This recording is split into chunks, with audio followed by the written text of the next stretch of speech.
Di tahun 2017 saya mengalami suatu penyakit yang benar-benar luar biasa. Awalnya sih nggak begitu serius ya, biasa sakit kepala, paling saya minum obat, baik. Saya sih nggak terlalu menghiraukan banget ya, memang mengganggu tapi masih bisa dibawa.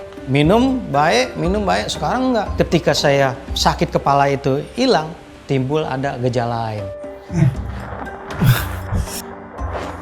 Pak, kenapa, Pak? Pak, bangun, Pak. Papa kenapa? Bangun, Pak. Papa kenapa? Tiba-tiba halusinasi.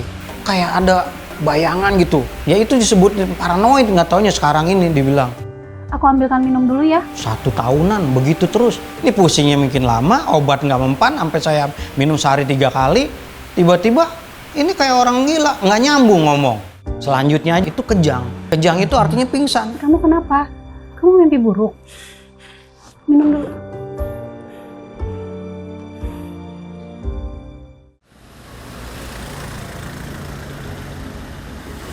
Begitu saya ke dokter, dikasih tuh obat sakit kepala, obat penenang. Ada sih obat yang bisa berhentiin saya tuh. Berasa hilang, tapi nggak lama. Tiba-tiba saya lagi naik motor, tahu-tahu nih kayak jatuh kayak plak gitu. Bener-bener membahayakan gitu. Dan kejadian itu terus berulang. Jadi saya berobat.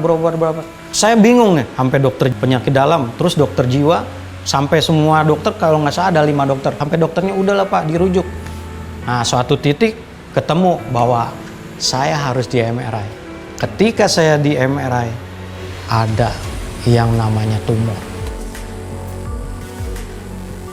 Tumor saya itu sebesar kepalan bayi, ada di sebelah kanan. Otak tuh sebetulnya bundar gini ya. Kalau dibelah 2 itu harus sama. Tapi kalau ini di garis tengah, yang ini ciut, yang sini kembung. Nah ini yang menyebabkan saya blank. Kadang ngomong nggak nyambung gitu. Dan dalam 2 bulan ini jika tidak dioperasi, Bapak Frans beresiko mengalami kebutaan dan juga kelumpuhan. Apakah Bapak siap untuk menjalani operasi? Saya siap, Dok, untuk menjalankan operasi. Yang penting saya bisa sembuh, Dok. Baik. Tapi ingat, yang namanya dijamin sama pemerintah itu harus ada aturan main. Jadi Bapak kena yang namanya waiting list. Dan itu banyak antriannya. Ternyata saya dapat antrian ke-13. 13 itu dihitung per bulan. Berarti 1 tahun, lebih 1 bulan baru saya dapat bisa diantri.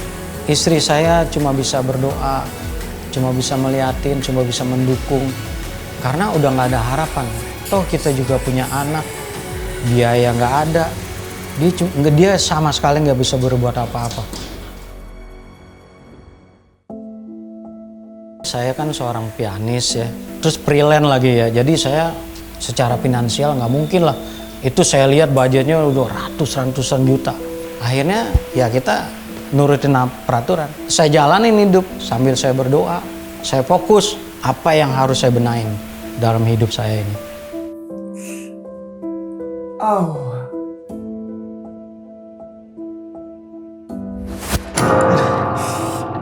Sampai di rumah saya orang-orang bilang juga, wah ini mungkin udah nggak lama lah umurnya ya.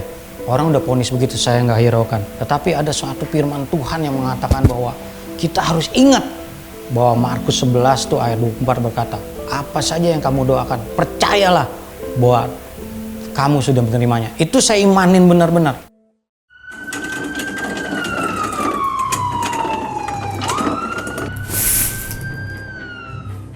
Suatu hari saya melayani di hari Minggu, tiba-tiba saya jatuh anpal, pingsan, terus tahu-tahu ada di rumah sakit.